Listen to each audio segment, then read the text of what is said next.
be in person and on Zoom, so feel free as we present to ask questions either in the chat if you're virtual or in person. I'm really excited. This is Learning Abroad Week, so want to partner with the Learning Abroad office. And then also a really cool thing is we have a couple students who've done Learning Abroad. I always feel like it's helpful to hear from another student on their experiences. My name is Paul. I'm in the Office of Transfer Student Success, and I will not talk anymore. Over to you. Hello, everyone. I'm Jordan from the Learning Abroad office. I'm the program specialist, and we have a really great presentation to share with you. Really quickly, I'll introduce Anna. This is Anna. I can introduce myself. Okay, go ahead. My name is Anna. I'm a Learning Abroad coordinator. I advise students from the colleges of Social and Behavioral Science, Education, Transform, Architecture. I also work with undeclared students. And we are happy to be here and welcome. Perfect. So, just start sharing the screen. Okay, it's already sharing, so I'll just do the presentation. Is that right? Is that how you need to do it, or was it already there? I think you have to share screen too.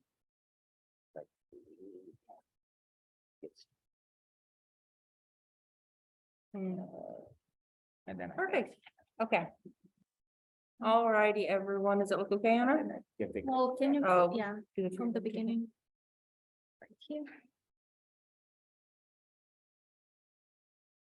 Okie doke, that looks pretty good.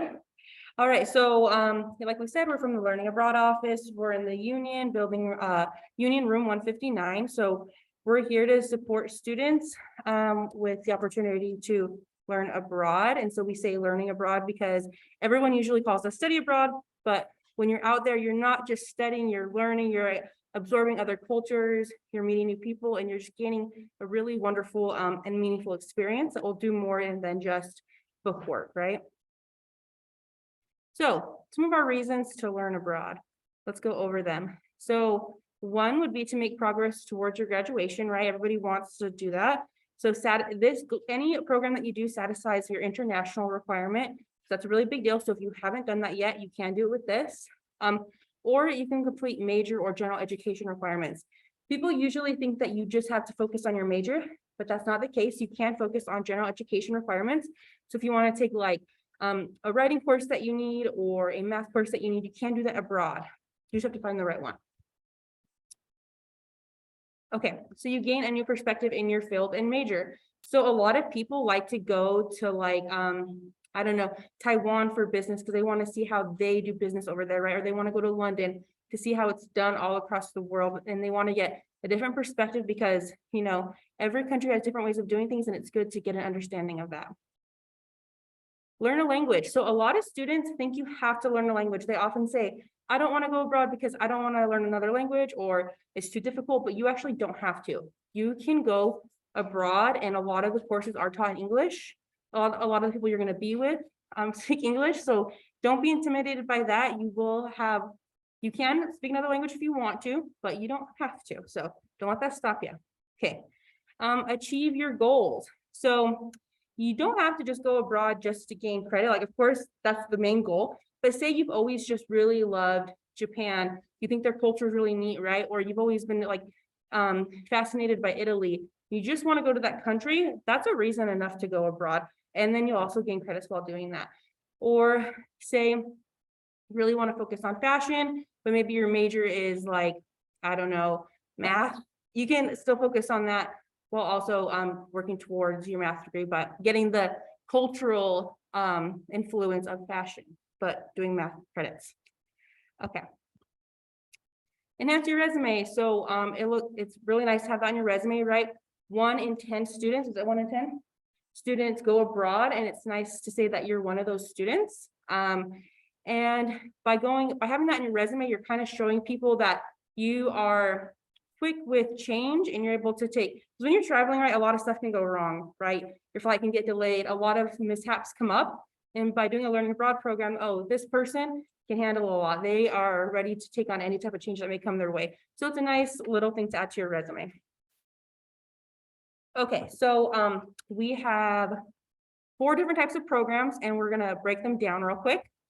So we have our faculty-led programs. Oh, let me explain to you this line right here. So we're gonna start off on the ones that are more group oriented, then we'll move to the ones that are more kind of by yourself a little bit more, they're more independent. So the first one are faculty-led programs.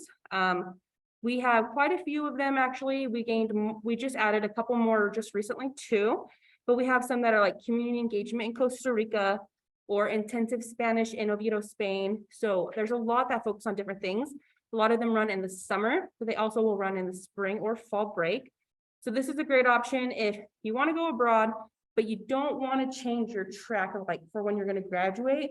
So this way you can go in the spring or fall break and it's not going to impact the graduation date, or you can go in the summer and you can still take the courses you planned on taking in the fall and the spring.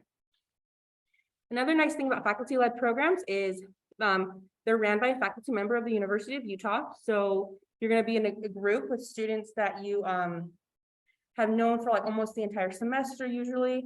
And then you'll go to that country for that 1 week period, if it's during fall or spring break.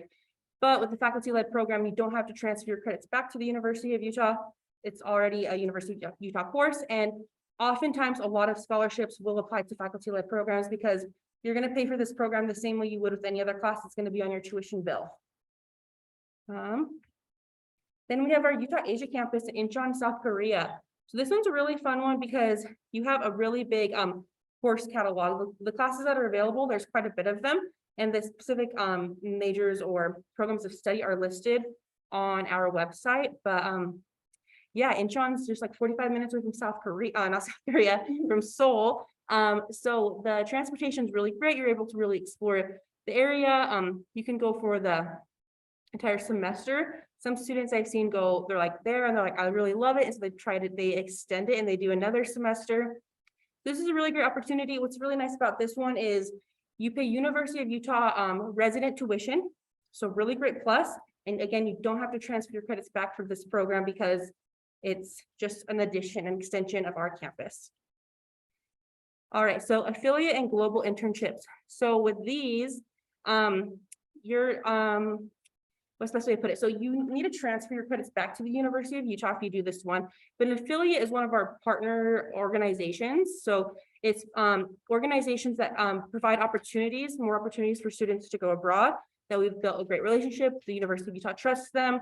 We have a good foundation with them and we work with them to send students abroad.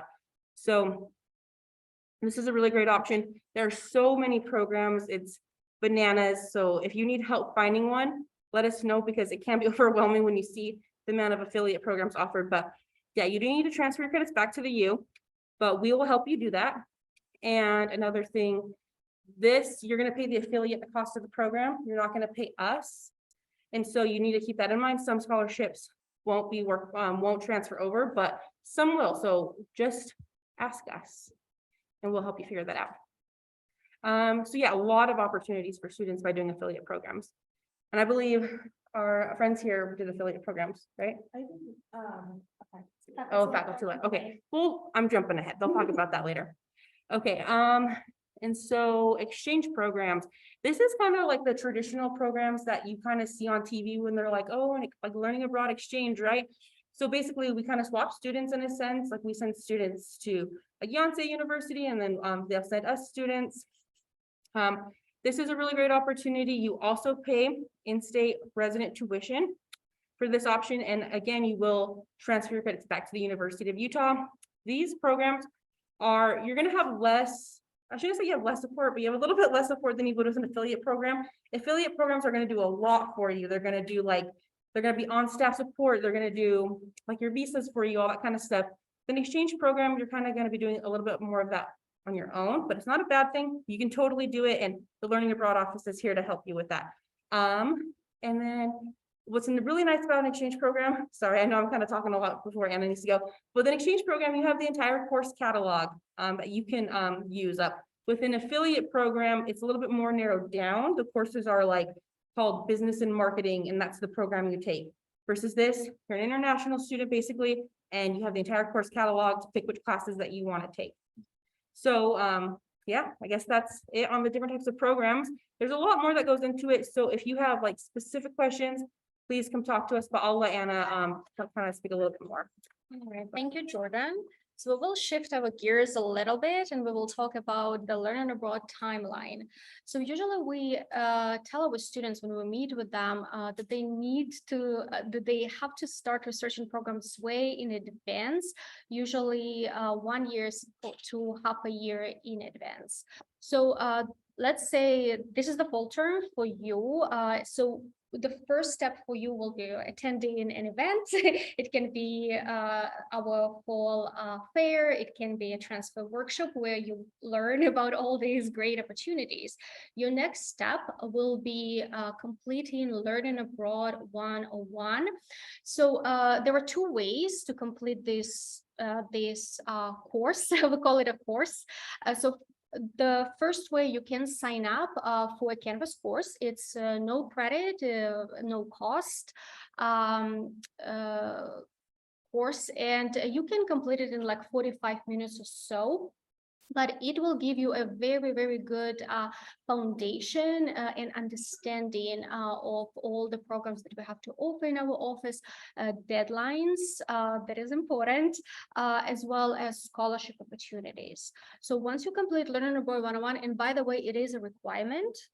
So all our students who are planning to do a Learning Abroad program must complete Learning Abroad 101. So like I said, the first way is just enroll in a Canvas course. The second way, for those people who like communication and like, talking to other people, asking questions, we also offer in-person sessions.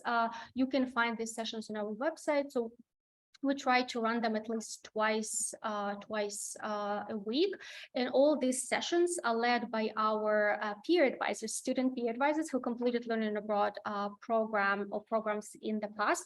So you can not only ask them general questions, you can also ask them about their experiences. Now, once you complete Learning Abroad 101, the second step for you will be meeting with the Learning Abroad coordinator and your advisor. For you, for transfer students, it's very important, especially if you want to do an exchange or an affiliate program, because you will be earning a transfer credit. Since you're already a transfer student, you need to make sure that you still can transfer courses to the University of Utah. So meeting with your Learning Abroad advisor before even applying to a program, or even before committing to a program, is very important. So, and first of all, you also want to let them know about your plans, so they can also help you along with Learning Abroad coordinators to just make sure that we do not delay your graduation, that you're on track to graduate on time. Now, the second meeting that you will need to do is with the Learning Abroad coordinator. During these meetings, usually they last like 45 minutes or so. So during these meetings, we talk about your goals. They can be academic, professional, personal, or all of them at the same time. We will try to narrow down options that are available for you. So we will talk about specific programs. We'll talk about deadlines. We deep dive and talk about scholarships. And it's also an opportunity for you to ask coordinators questions. Any concerns, comments, we also will be happy to answer during those sessions. Now, sometimes we even have parents join our meeting, the coordinator meeting. Just make sure that you let your coordinator know in advance. Now, when you schedule a meeting with your coordinator, you will do it online on our website, and make sure that you also schedule a meeting with your coordinator. By your coordinator, I mean that we have different coordinators who advise according to your majors. So make sure that you select the one that advises your major or your college. Now, at this time, after the meeting, you will learn about scholarship opportunities. So this is the time for you to also, research some of the scholarship opportunities on your own, but also start your scholarship applications. Now, the question that we hear a lot from our students: can I open a scholarship application before I open my Learning Abroad application? Yes, you can. And we will talk about scholarships just in a moment, but yes, you can begin working on your scholarship applications before you open your Learning Abroad program application, but ideally you will do it at the same time. And finally, you will solidify your choice and you will open an application on our Learning Abroad website. Now, something very important, and why meetings with coordinators are very important, because for faculty-led programs, you will open only one application.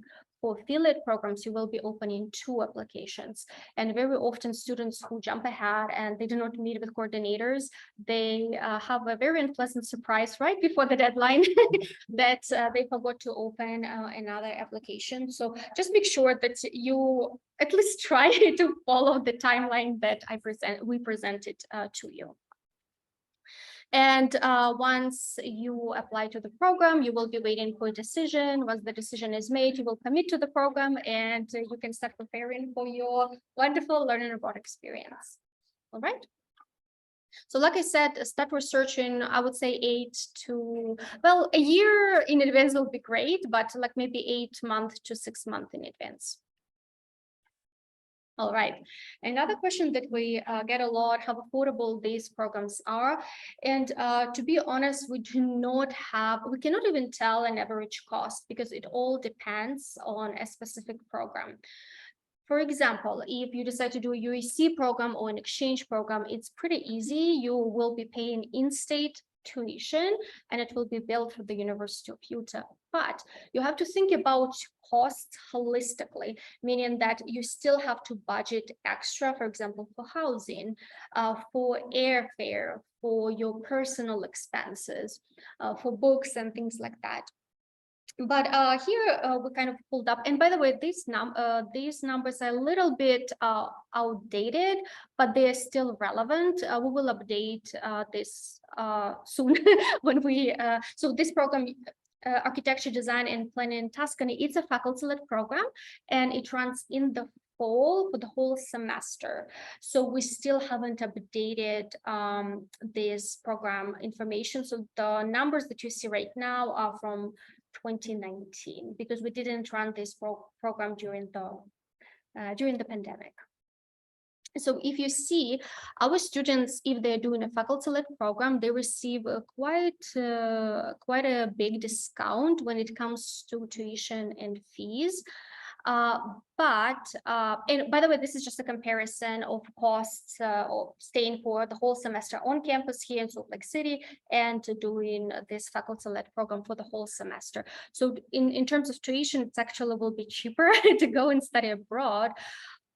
Room and board is also more or less comparable, a little bit higher when it comes for living in Tuscany in Italy, but for example, transportation will be on a higher, will be a little bit higher just because you need to think about airfare.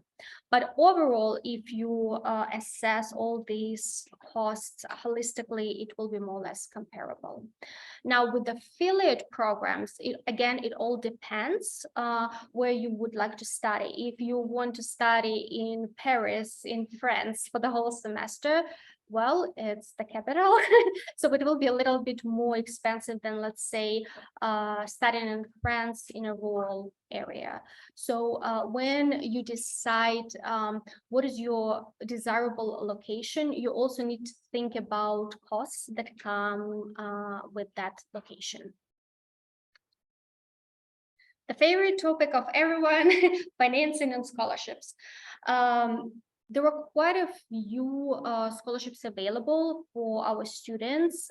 First of all, I will focus right now on Office for Global Engagement scholarships. So these are the scholarships that are offered through our Learning Abroad office.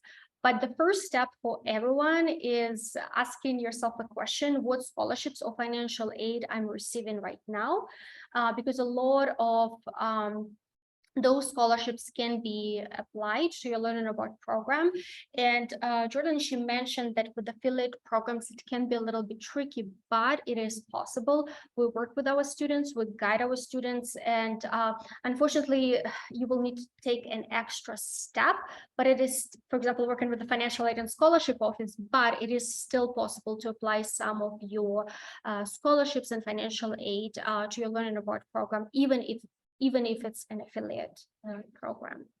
Now, our office offers quite a few scholarships. For example, diversity scholarships, financial needs scholarship, a new global discovery scholarship, photography scholarship, merit scholarship, and video scholarships. So these scholarships starting November 1st will be available for all terms. So regardless whether it is summer, fall, or spring.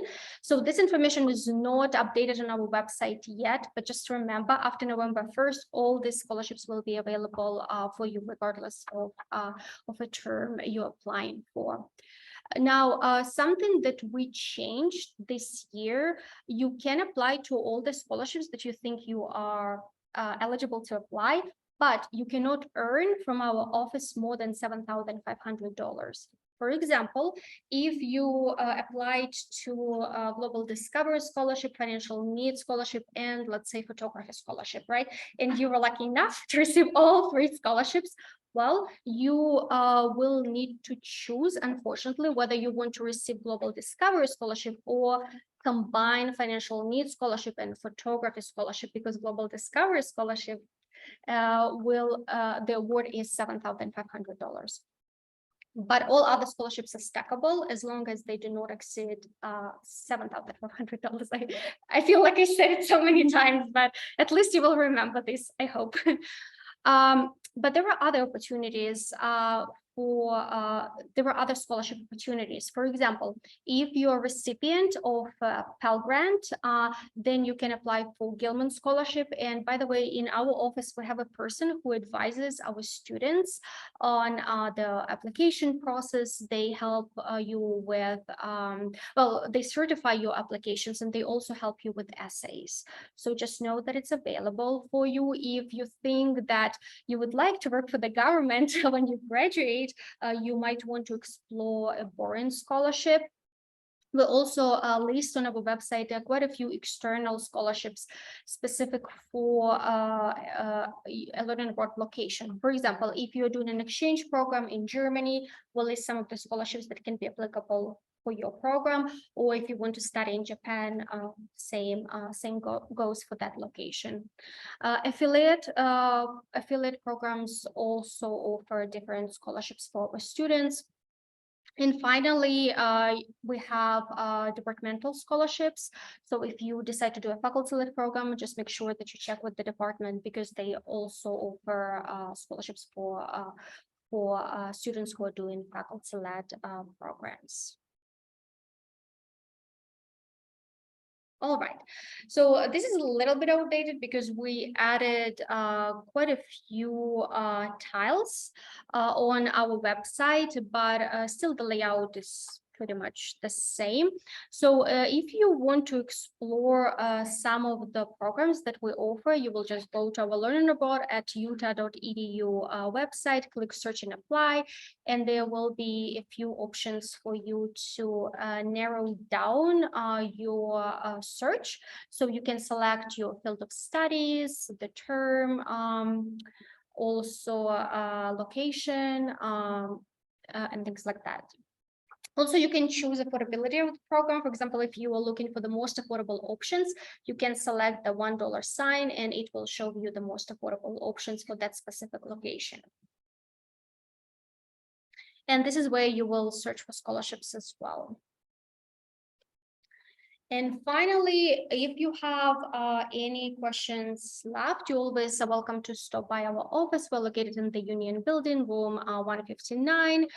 You can also follow us on Instagram and other social medias, but I think that our Instagram is the most probably maintain social media account. We always feature our students who are doing programs right now, like either it's a faculty-led program, exchange program, or an affiliate program. We also do social media takeovers, so we can talk to those students directly. We also list on our social media like deadlines, scholarship deadlines, application deadlines, and any other relevant information. For example, if we are searching for student staff workers, we will list it on our Instagram as well. All right, and this will conclude our presentation. Thank you. And so now's our time for the students. So we'll have Emma, Audrey, and we have some questions.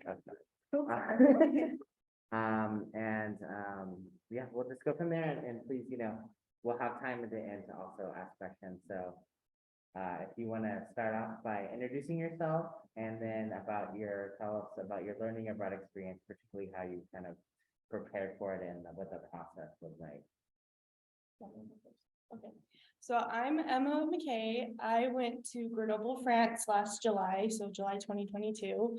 I was there. I was supposed to be there the end of June, but I got COVID on the way to the airport. So I missed my first week of my study abroad, but I was there for 4 weeks. I was still able to get the full credit for the study abroad as well, even though I missed the first week. For preparing for it, I definitely did not do the year that I should have done. I looked at programs in January and signed up in February. I paid for it myself just through working. And then I was there for a month and it completed the requirements for my minor in French. So I'd already been taking the minor requirements for French since 2019. And then just the final 2 credits, or I guess 6 credit hours I needed, I got in Grenoble. So Grenoble, France is near the French-Swiss border. It's more close to Italy and Switzerland than to Paris or anything. It's about 5 or 6 hours out of Paris. And I stayed with a host mom in Grenoble in just an apartment in the city and just rode the train to school every day. So that was my experience in France. Cool. I'm Audrey. I studied in Egypt in the summer of 2019 to fill my requirements for my minor in Arabic. For this, I guess we would call it affiliated, but it was more of like an individual sort of like study abroad, but it was still University of Utah. I applied for scholarships through them. And you want me to go through the process? Yeah, of if this? you could, yeah. Yeah, so just this was really promoted through the Arabic program by a lot of the professors, and they said it was a really good idea to immerse yourself in the language. So just checking out different programs to do. I lived there about 2.5 months, I would say, total. Being completely immersed in the language, it really helps with those skills. And I did other cultural classes that fulfilled some international credit requirements. I paid for it all on my own as well. This was a cheap program for sure. It was about like 5,000, 6,000 total, which like of the other programs, that was more in my budget personally. And I don't know why, just Egypt was less popular than the other ones. And yeah, I went to school every day at the Hidayat Institute for Arabic studies, and then just a lot of excursions. About like 3 excursions a week of like going to the pyramids, going to the Nile, going to Abu Simbel Temple, and then writing a lot of essays in Arabic on all these experiences is what my study abroad journey was like. Thank you. And so you've already talked a little bit about the process, but can you talk about if there's anything you wish you knew more about before you went? I probably would have, one thing that was a big deal that I know seems like a stupid thing, but we're used to air conditioning and they don't have that in France. And I wish I'd been more aware of like what to pack and what not to pack, because I did pack like a couple sweaters and stuff and I didn't need that. I know that sounds really stupid, but it did take up a lot of space in my suitcase. And then when I got there, I was just by myself since I came a week later. I was just traveling by myself. And so I couldn't go to the bathroom because my suitcases were with me. So I couldn't just leave them outside or anything. So I couldn't go and change or anything, but it was really hot in Grenoble, and then they don't have air conditioning. And that was just a little bit of a struggle because I was not anticipating that. Also, the French always say that they don't have hot summers. And then like when you're there and it's hot, they're like, oh, it's just a heat wave. This never happens. But every person I've met who went to France on a study abroad in the summer said that there was a heat wave when they were there. So the French just don't accept that that's how the weather is. But so that was something that was a struggle. And I wish I'd known more about public transportation. It was a little bit difficult to navigate. So I bought a Eurail pass, which like gives you travel days. You buy how many travel days you'll need when you're there. And connecting my pass to the specific tickets I was buying, you still have to like say which trains you're going to be on, so you can reserve a spot on those trains. And for those high-speed trains that they have going from Paris to Grenoble and in between Switzerland and stuff, you still have to pay about 12 euros for a ticket for those, compared to like 160 euros for a normal ticket. But I did find that connecting my Eurail pass was really difficult, navigating on my own. So that was something that I wish I'd known more about. But other than that, it was pretty okay. I think it's definitely to keep your expectations sort of set, kind of do your best to get all the scholarships you can, apply for every single one, you know, it never hurts, but sort of be in a position to maybe financially be able to pay for your trip in case, because the time, at least for me, the time frame was like the exact same. You apply for your trip the same time you apply for all your scholarships, and that may have changed, double check. Yeah, that it for will sure. change after November 1st. Okay, cool, never mind then, but like just being in a position where financially you are able to go on this trip comfortably, I think is very, very helpful, because if something happens or something out of the blue, I feel like that would be the biggest deterrence. And then it's just so easy to travel abroad, just do it, the sooner you can do it, the better. I wish I knew that, I wish I wasn't so scared the first time of like, oh no, I don't know it. It's just like, you go and people are people, and then once you're immersed in there, it's a huge learning experience and a learning curve, but by the end, you're like, whoa, that was like awesome and like not too bad at all. And so just how like possible it is.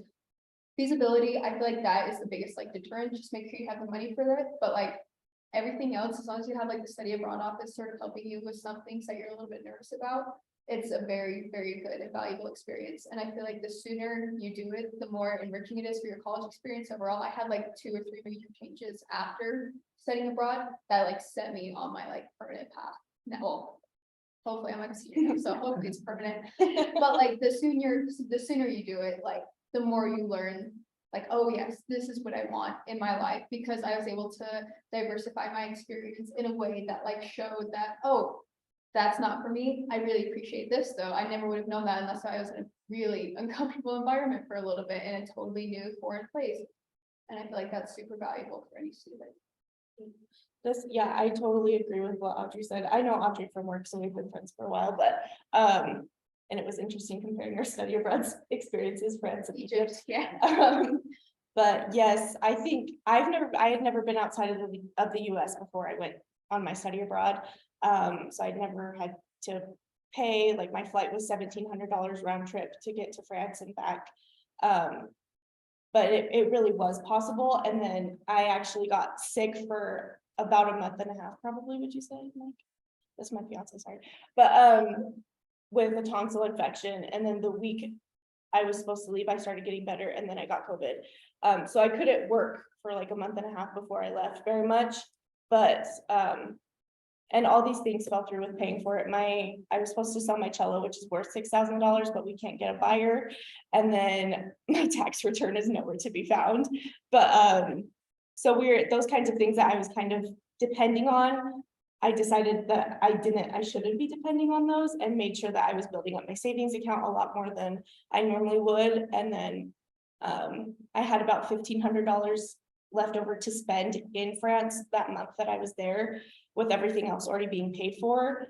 And that proved to be really, really, that big cushion was really helpful, because unexpected things happened. I missed my train home from Paris on the way there, and had to pay to get a new train there. And then they weigh your carry-on bags, which I'd never had happen to me. And so then they weighed my backpack with my carry-on, and then that was too heavy. So they made me check my carry-on, and then almost missed my flight. And so you have to pay for those random kind of little expenses that you weren't counting on. And so having that big cushion was really helpful, but it's not like I couldn't have done the study abroad because of those reasons. Like if you want to go on a study abroad, then you can totally make it happen. No matter how far, like you may think it is out of your comfort zone, you can definitely make it work, and it'll be way worth it. Thank you. So feel free to add in as learning abroad staff. How has your international experience impacted you personally and professionally? I've heard a little bit about it, but kind of after going. Yeah, so even before I went, I'm a waitress at Leatherby's in Draper, like the ice cream shop. And I was talking to one of my tables and just mentioning that I was going to France, and they said, what part? And I said Grenoble. And most of the time, if you say you're going to France, everyone's like, oh, have a fun time in Paris. I've been to Paris. It's like, oh, I'm not, I'm way far outside of Paris. But he knew where I was going, and he told me about this company that's based in Salt Lake that has recently been bought out by a French company. And so he was just saying, when you graduate, please give us a call, because my major is in economics and my minor is in French. And he was saying, like, we would just love to have you, because he goes to France about once every other month.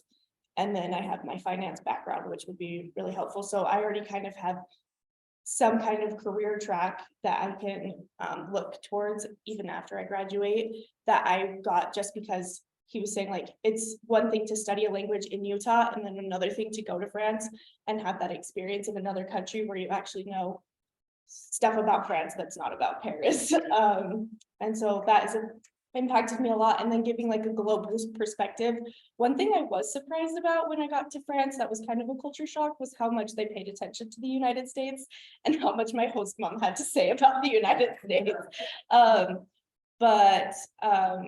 Like they would have, like, they had a gym that was called Freedom Gym, and it had the Statue of Liberty on it, which was weird, and like an American flag waving in the background. And it was just really interesting having that experience, and then seeing what other countries look like.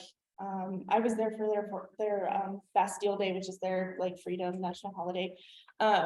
So that was pretty interesting, seeing how they celebrate and just giving a perspective of what other countries do and how they live. And they're a lot more eco-friendly, which was interesting. So I've been kind of adopting little things that I learned in France that just have helped them, like, help the environment. So that was interesting for me. So personally, this was a big change for me, because I went into college with a philosophy major, international relations and poli sci with a minor in Arabic, and I came out from Egypt in material science engineering with philosophy minor in Arabic, which doesn't seem like coherent in terms of like, oh, you went on a cultural like sort of experience, you know, that wasn't a STEM focused trip necessarily, but like coming out, I was like, well, I do not want to do poli sci. I do not want to do international relations. So that was very, very impactful and very, I don't know, rewarding, very like, I am so content in my current major in a way that I wasn't before, or where I was at in life. And I was very content with myself in making that decision, because I had the confidence of, oh, I lived in a like kind of scary country for like 2.5 months. Cool. I have like the ability to like take control of this in my life. So just traveling alone. And now like since then, I have so much confidence in like just solo travel and doing things because I feel like I want to do them and it would be enriching for my life. So I'm going to like Ireland tomorrow, just like on my own for fun, which is something that I don't think I would have done if I didn't have this experience with Egypt of like, oh, okay, this is cool. This isn't too bad. You know, this is nice. And how impactful that is for me personally, because I know not everybody has the same experiences with travel. And that's totally fine too. Just like, oh, not quite your thing. That's okay. But just having that one-time experience, if it is just a one-time experience, I feel like it just changes your perspective on who you are personally and what you're capable of, what you're comfortable with, who you are socially too. Because holy smokes, it is so uncomfortable being in like a foreign country for the first little bit in terms of like culturally, you're different. The language barrier, sometimes it's not always language barrier. My language barrier was like thick, but it's like, even without that, you are like a little bit of an alien. And then like, you have to know who you are and how you're interacting with people when you're somewhere where you're kind of uncomfortable. And then you'd be surprised how like quickly you adjust to it. And it's like, nice. Now I know this is who I am. This is how I interact with people. Like sometimes you're a lot less sociable than you normally would be, or you're a lot more sociable, you're outgoing, or you're less outgoing. It's just very, I don't know, self-knowledgeable. You learn a lot about yourself. And then afterwards, it's just cool. You have these experiences to take with you. I definitely don't think my travel in Egypt comes up all the time. Like, oh yeah, I studied abroad, but like it still impacts the way I interact with other cultures, or a lot of Arabic speakers, it's very nice to talk to them. It's just like your relationship with humanity and people as a whole, I feel like has a lot more depth to it than it did previously before your trip. Thank you. You talked a little bit about this, but struggles or unexpected things you ran into on your Such a mess. Yeah, getting on my study abroad was a big mess. Unexpected things did happen when I was in France. I know there was a big thing with COVID, just even after I got there, someone else had also gotten COVID on the way before they got to France and had to miss the first week as well. And then throughout our study abroad, there was people that had to quarantine and stuff. And then I would just say, like, make sure you know what's going on in the country, because I was not paying attention very much to international news because I just didn't. And then when I got there, the Tour de France was there, and yay, Tour de France, but it ruined my life a little bit there because they didn't run the trains. And so I had to walk like an hour and a half home in the middle of 100-degree heat with my backpack on because the trains weren't running. And I was like, I don't know what to do with this. And then when I went to Paris, the weekend trip I took to Paris, the Tour de France was ending there the next day. So they literally like followed me around the country. But the Champs-Elysees, like the biggest road in Paris, was essentially shut down when I was there. And so that's why I missed my train home from Paris. And that was just really a struggle, but I did have to adjust to that. I was able, I mean, also just getting COVID on the way to the airport, I had to make sure I changed my flight, and I got my flight changed for free, which was very nice, and canceling my trains and making sure I canceled them. And so I could get a new train without having to pay for another ticket. That was really eye-opening how capable I was in another space, having to figure out public transportation. I would go on weekend trips because I was in class for 4 hours every day, Monday through Friday, so you don't really have time to travel during those days. So I would travel on Saturdays. Having to figure out public transportation, I went to Lyon, which is the capital of the region that I was in, which is basically like states, French's version of states. And then I went to Paris for one, and then Geneva, Switzerland for one. I didn't plan on wearing my shirt, but it's from Geneva. And just having to navigate public transportation there. I'm a pretty picky eater, and my host mom would make me food. And beforehand, you kind of fill out your application and say what you're okay with eating and what you're not okay with eating. And I don't drink, and so they put me in a house with my host mom, who also didn't drink very much. She drank a little wine, but it's just French. And then I did have to like walk alone by myself at night, which was kind of scary. And then in France, like they're very comfortable catcalling you. I don't know why. That was disturbing. And then something else I was gonna say. Oh, they know immediately when you're American. They look at you and they know that you're American, which I don't really know how, but it was kind of amazing that they could just look at you and know. And then other times they would just be talking to you and say, I was in Geneva, and they were like, oh, we're tourists from Toulouse, which is like East France. And they were like, what city in France are you guys from? And we're like, oh, we're from America. And they were like, what are you doing here? Like, they were just like so excited to have Americans that cared about being in France and being in Europe. So that was kind of interesting. But yeah, the food was definitely a different for me, but nothing to complain about. It was really interesting. They did give me like a lot of cheese, and like if I tried to eat cheddar cheese, my host mom was like, Like, and my friend and I made peanut butter and jelly sandwiches one time, and her host mom was disgusted, like absolutely disgusted with us. But also all the Americans in my study abroad said that once they got to their host mom's house, the first thing they said, they were like, we bought you Nutella, like, but they didn't get you any like stuff to put it on because they think we just eat it out of the jar with a spoon. And so that was just really funny. But yeah, food was different there. But that was really interesting. And then sometimes when they learned that you were American, they were a little bit annoyed that they would have to speak to you in English. And I would say like, no, I can speak in French. And they'd be like, no, you can't. And I was like, oh, okay. But yeah, just unexpected things happened. I got to the airport at 6:30 in the morning and my flight was at 10. And so you would think that I would have had a lot of time to relax there. They suggested getting to your flight about 3 hours early. So I got there 3.5 hours early and I still almost missed my flight. So just be prepared for unexpected things to happen like that. And just make sure that like be confident in yourself to be able to handle something like that. So I very much agree with that last point. Just being flexible. Nothing's going to work out how you expect it to, and that's totally fine. That's totally fine. Being a spot where you can financially sort of aid that. But honestly, okay, this is a little bit niche, but the language barrier, it's hard. You sound so stupid when you're not fluent in a language, and when you're used to conversing in a very educated way, then you turn to, I have a cat in my house on the front door. Like what? Like you can't portray yourself at all how you normally would. And that's, at least for me, is very uncomfortable of just like, I'm a lot smarter than this, I promise, but you just have to get through it, that's how you get good at a language, that's how you get comfortable in a different use.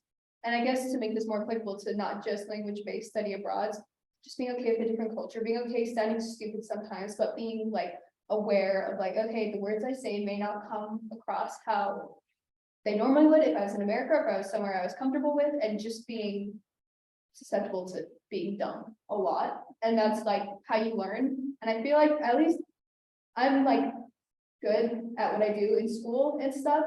You're just awful at everything. That's hard. That's like an adjustment with, okay, and it's a little bit of exaggeration because you're not awful at everything, but at least it was a new sort of environment for me. So that was one of the toughest for sure, but so like impactful by the end. 'Cause it's like, oh, cool. I actually learned so much because I was in like the bottom, and now I'm like here, which is still like a lot more than like other people would be with Arabic and stuff. So that was like really cool by the end. Yeah, racial profiling is pretty bad in other, well, I don't know, I'm a brown American woman, so it's not good in America and it's worse in other countries. So that's always an issue, but you learn to deal with it in a properly politically correct way, and you learn how to be safe with yourself, because I feel like that's unavoidable depending on where you are, but like being put in those situations is where you learn to cope with them, and that's where you learn to be safe, to make yourself safe, and to sort of, I don't know, handle yourself in a way that, because I feel like that can happen in America, that can happen in a different country, but being like aware that that might happen when you're studying abroad will just, I don't know, help you with self-awareness. And yeah, and I think what Emma said too about walking alone at night, just really understanding, especially as like a woman traveling alone, like, okay, how far do I push my boundaries while still being safe, but while still having this experience? I feel like that's a little bit of a conscious curve as well. Of like, oh, I want to go to this event. I don't know a lot of people there. How much do I want to push my boundaries? What do I do to be safe in this situation? And like, what contacts do I have? It's just something that you wouldn't really think about if you were just like in America and you're just hanging out with friends and stuff. And so it's just like another step of like self-confidence, I think. So thank you so much for that. I appreciate the honest feedback a lot. I think that's what's really helpful from hearing from students. So last question before we get into kind of audience questions. Would you recommend doing the learning abroad, and why? Go home now. I would say yes, and I am not a traveling person. Like, I did struggle with it, especially since I was in a relationship. That was really hard, just being away from my fiance while I was there, but we definitely made it work. When I got home, my family was like, okay, are you guys ready to go to France? Let's like, I'll go on a trip to Europe. And I was like, give me a year. Like, I'll go back to Europe in a little bit. But also Europe is crazy right now because everyone has been postponing travels because of COVID was doing it then. Yeah, so that was part of why my flight went so crazy, was because Charles de Gaulle Airport was so full of people. But yes, I would recommend it, even though it's way out of my comfort zone and it wasn't easy. And there was times when I felt so stupid. You don't realize how stupid you're gonna sound, and they will make fun of you. And so I mean, obviously, like different nationalities have different like tendencies culturally to have different kind of personality traits. Like the French don't care to be as friendly and stuff. But still they have different personalities. There was a lot of people that were so excited to hear that, like where I was from. In Switzerland, they really care about the NBA. So I said I was from Utah, and they were like, the Utah Jazz. And I was like, it's like, why do you care about the Utah Jazz? But that was really funny that I was like, I'm from Utah. It's like kind of near Las Vegas. He's like, no, we know Utah. And I was like, what? But yeah, like it was so exciting. I met so many cool people that were from the US. I met a lot of people that I made really good friends with that were from Illinois or from Michigan State. But yeah, I would definitely recommend it. And it was so cool to have just a different perspective and to meet all these cool people. In Paris, I never met people who were from Paris. There was a ton of people who had immigrated to France. One was from India, and then another one, I went into his shop and he was from Portugal. And so he was like, I can't speak English if you need me to. And I was like, oh, okay, I can speak French. And so you kind of find yourself trying to figure out words because there is no way, there's no like safety net, which you would consider English, because a lot of times in your classes, there is that safety net that your teacher will know English and stuff like that. But yeah, 100% would recommend it, even though it's hard and even though it is a sacrifice that you have to pay for. And but it did just really enrich my life, really. So I say do it. If you're thinking of it, do it now. If you feel like it's the right time in your life for you, if you're not committed to like kids or anything else like super big career wise, which is why I think studying abroad is super beneficial for us as students, you know. Like we can be gone for a whole 3 months just in a different country, you know, goofing around. Like now is the time to do it. And yeah, even if you have like an inkling, at least how I started this, if I was like, oh, Amsterdam sounds kind of cool, just like go look at Amsterdam. And like even that process of like researching and figuring stuff out, you learn a lot more of like, whoa, Czech Republic, like I actually like Prague, I want to go there someday, because I did a lot of research for my study abroad of like they have a really good program that I'm interested in that didn't necessarily end up traveling there, but it's still like overall super beneficial for you. And it's just, it's awesome. It's a great experience. You meet people who are like you get more confident with your traveling skills, which I find incredibly valuable. I love traveling. I love meeting new people, and just having those skills, I think, is valuable for the rest of your life. Again, depending on who you are, but I feel like for a lot of people.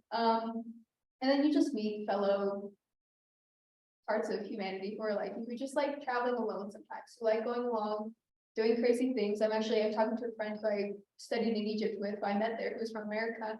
And now we're talking about like my trip to Ireland and like, I want to like do it all in one backpack. He's like, yeah, you should do it. Like, here's these recommendations. I actually went to Ireland last month. Like, here's the places you should go. And you just like get that, not all the time, because you don't always vibe with the people that you're with. Like sometimes you get a little bit of a network of like fellow travelers, fellow explorers of the world. And that's fun. You're not really going to find that if you're just studying your classes, you know. Maybe you will on accident, but you're a lot more likely to find people who think like you. In that instance, if you to go on, you study abroad and really immerse yourself in the experience.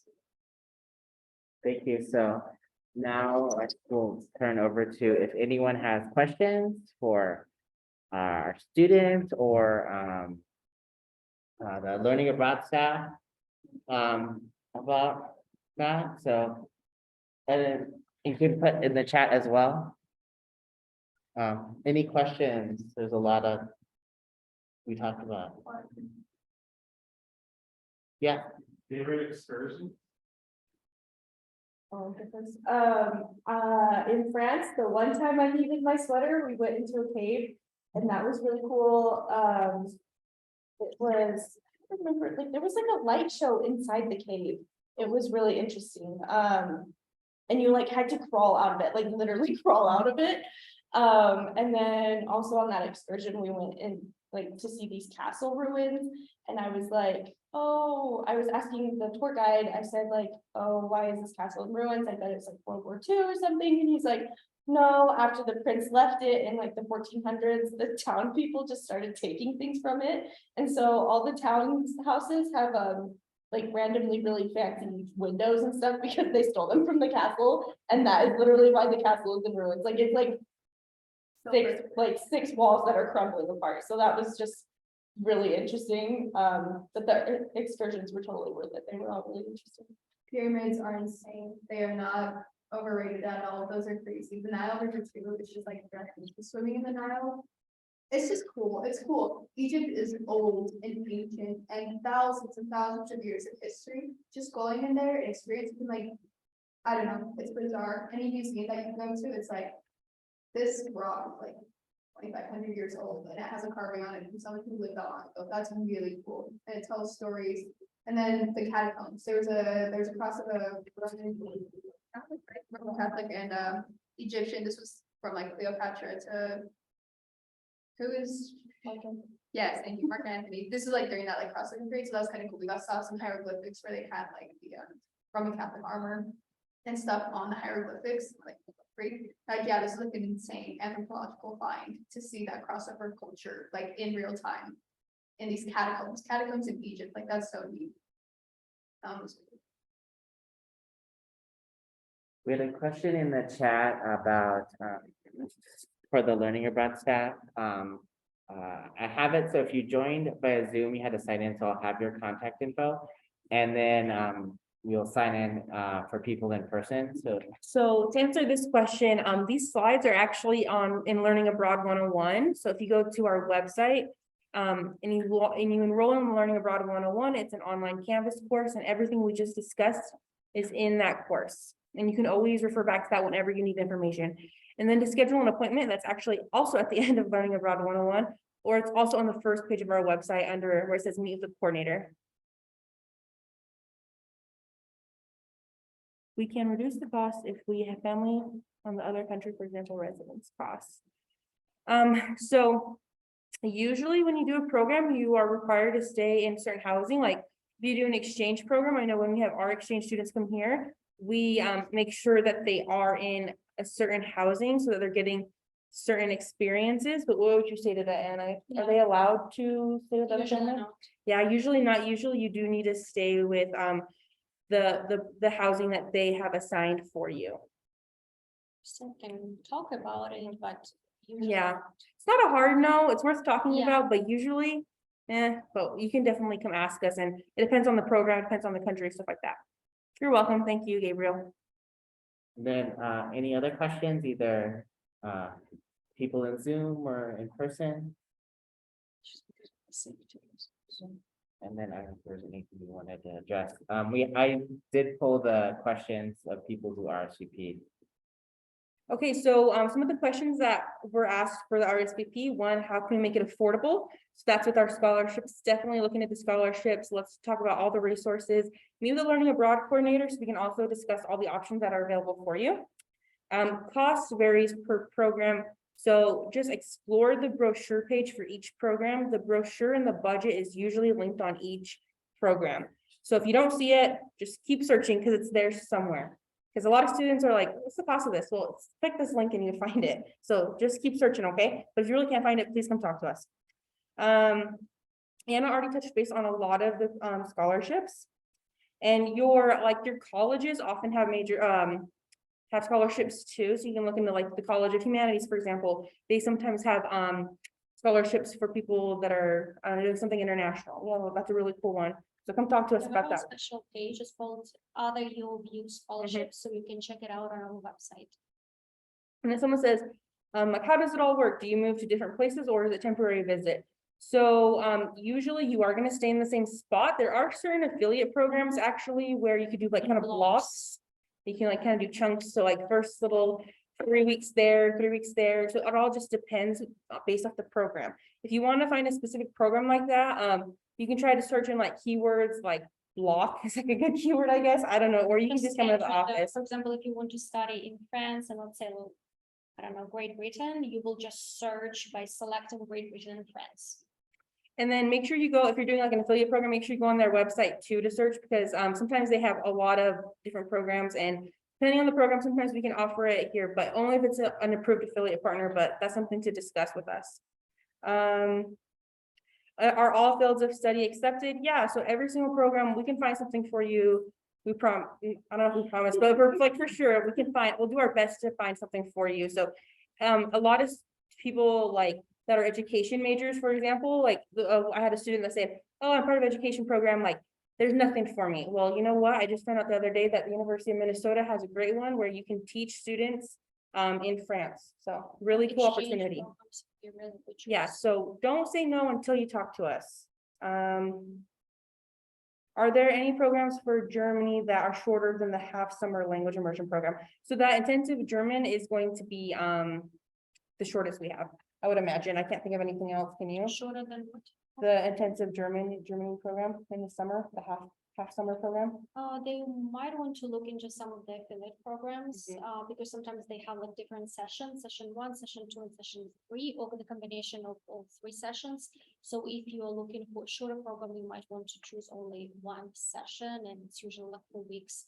But yeah, 4 weeks is probably like the shortest language immersive program. And then how to apply and like have useful resources, do Learning Abroad 101, and then meet with your Learning Abroad coordinator. What's the timeline for applying? That's also Learning Abroad 101. But yeah, like Anna said, you want to kind of start at least 8 months in advance. Sometimes you're lucky enough to get the 1 month in advance and it worked out for Emma, but Yeah. definitely just save yourself some stress and try to do it sooner rather than later. Especially if you need to transfer credits, so it will require quite a lot of work on your part. And then, yeah, and what's study abroad like? I think, we addressed that a little bit as well. So we have another question. Do you have a link to the website? I think Paul can probably add Yeah. that link in there at some point, but it's just type in Learning Abroad, University of Utah. It's the It's first one. very simple, learning abroad at utah.edu. Thank you. So any other questions? And then I have a survey if you're online, and I have paper surveys to let us know how we can improve. And then I'll pull on the Learning Abroad, and then just to do like the main page. I'll put this in the chat. So again, it's Learning Abroad Week. There's a Learning Abroad 101. And that's where Right. you make your advising appointment, that top And if you tile. scroll down, the there first is on a their laptop. calendar where they can see kind of our in-person learning abroad 101 sessions. Yeah, let me just share that just so people online can see. So here, Learning Abroad 101's here, and then you said if you scroll. There is a calendar, our learning abroad computer, just scroll down to the bottom. Yeah. Yeah, there's a calendar right here. So this is all on just the learningabroad.utah.edu website. Any last questions? before we- I have one more thing to say to everybody. So we had our fall fair week this week and we had a lot of information sessions. I think you'll find very valuable. We recorded a lot of them and we're gonna post them to our website sometime, hopefully in the next week. We had a really neat one from financial wellness services today, and they kind of really talked about budgeting and how to create funds on your own for learning abroad, and that would be really beneficial. I learned a lot from it, and I'm not even a student, but I was like, this is gonna help me for my Greece trip next year. So definitely look at it, okay? And that will be posted sometime next week on Yeah, our website. we have this workshop I'm recording. We've also done 2 other transfer workshops with different students. And I'll send everyone those links to those, so you can look at those. And then after fall break, we actually have financial wellness doing a Okay, workshop. So financial wellness is this could awesome. be part 2 of of this workshop too. And so, yeah, any last questions? But thank you all so much.